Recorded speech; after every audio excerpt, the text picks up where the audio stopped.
Have you ever felt the weight of understanding pressing down on your consciousness, like a heavy crown that both elevates and burdens its bearer? In a world where happiness often seems inversely proportional to awareness, we must confront an unsettling possibility. What if intelligence, far from being humanity's greatest gift, is actually its most exquisite form of suffering? Welcome to an exploration of one of philosophy's most provocative paradoxes, the curse of intelligence. Today, we'll journey through the depths of human consciousness, guided by the profound insights of Arthur Schopenhauer, one of history's most compelling philosophical pessimists, who dared to challenge our most cherished assumptions about knowledge and happiness. Picture two individuals, one blessed, or perhaps cursed with deep intellectual insight, the other living in what we might call blissful simplicity. While the first person sees through the veil of existence, questioning every aspect of reality and struggling with the weight of awareness, the second floats through life, unburdened by existential questions, finding joy in life's simple pleasures. Who, we must ask ourselves, truly lives the better life? Schopenhauer's answer to this question would shake the foundations of conventional wisdom. He proposed that intelligence, far from being a pure blessing, often serves as a magnifying glass for life's suffering. The more clearly one sees, he argued, the more painfully obvious become the futilities and absurdities of existence. This isn't merely philosophical speculation, it's a phenomenon many of us have experienced firsthand. Think about those moments when you felt fundamentally disconnected from the people around you. Those times when you've watched others derive genuine pleasure from activities that seem hollow or meaningless to you. That sense of isolation, that feeling of being an observer rather than a participant in life's grand pageant, these are the hallmarks of what Schopenhauer identified as the intellectual's burden. But why does intelligence lead to suffering? The answer lies in the nature of awareness itself. The intelligent mind doesn't merely experience life. It dissects it, analyzes it, questions it. While others might accept life's circumstances at face value, the analytical mind probes deeper, often uncovering uncomfortable truths beneath comforting illusions.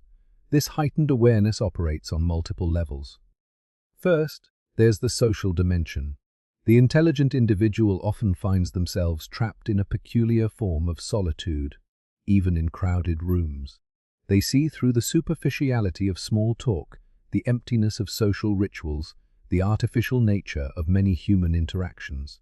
While others might find comfort in these social conventions, the deep thinker often feels like an anthropologist observing a foreign culture, understanding its patterns but unable to truly participate in its rituals. Second, there's the existential dimension.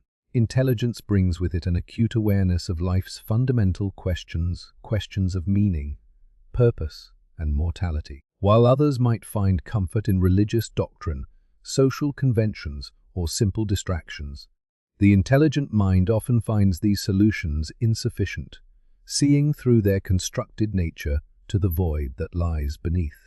Third, there's the emotional dimension. Intelligence often comes with heightened sensitivity, not just to ideas, but to experiences, emotions, and sensations. The intelligent person doesn't merely feel pain, they anticipate it, analyze it, remember it. Their suffering is amplified by their ability to understand it. But here's where our journey takes an interesting turn. Schopenhauer, despite his reputation as a pessimist, didn't leave us without hope.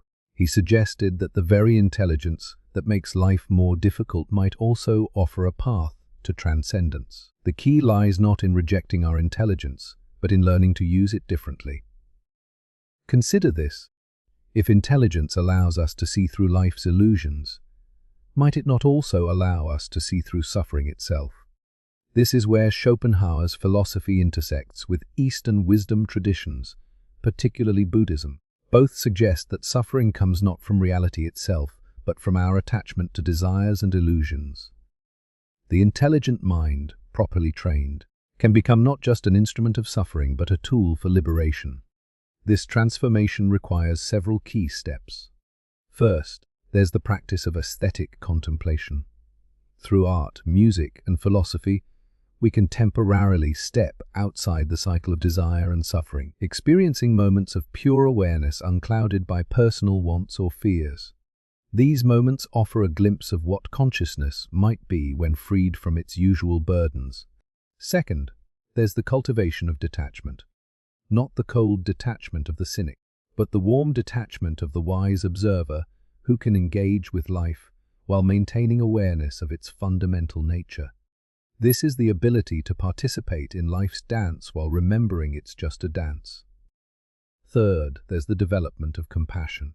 Understanding the universal nature of suffering can lead not to isolation, but to a deeper connection with all of humanity. When we truly grasp that everyone struggles with their own form of suffering, our intelligence becomes a bridge rather than a barrier. But perhaps the most profound insight comes when we realize that intelligence itself is neither curse nor blessing. It's a tool whose effect depends entirely on how we use it. Like a powerful microscope, it can reveal both the beauty and the horror of existence. Our task is not to blur our vision, but to learn to see clearly without being overwhelmed by what we observe. This brings us to a crucial question. How do we live with this heightened awareness without succumbing to despair? The answer lies in understanding that awareness itself exists on multiple levels. Yes, intelligence shows us the emptiness behind many of life's illusions, but it can also reveal something more profound, the possibility of finding meaning, not despite life's meaninglessness, but through our very understanding of it.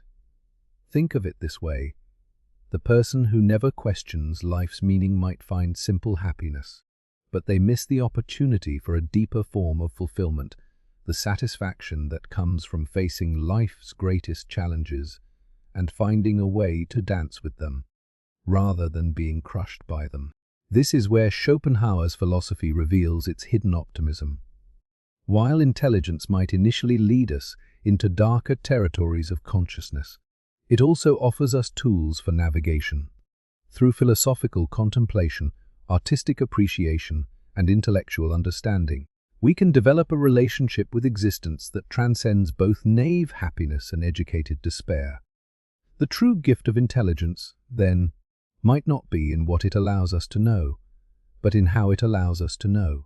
It offers us the possibility of developing a more sophisticated relationship with existence itself, one that acknowledges life's difficulties while maintaining the capacity for joy, wonder, and meaning.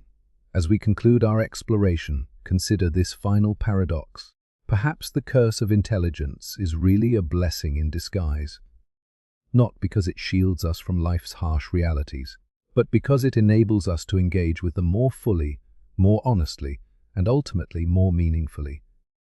The challenge, then, is not to overcome our intelligence or to wish for less awareness, but to develop the wisdom to use our intelligence as it was perhaps meant to be used, not as a burden that weighs us down, but as wings that can lift us above the very suffering it helps us perceive.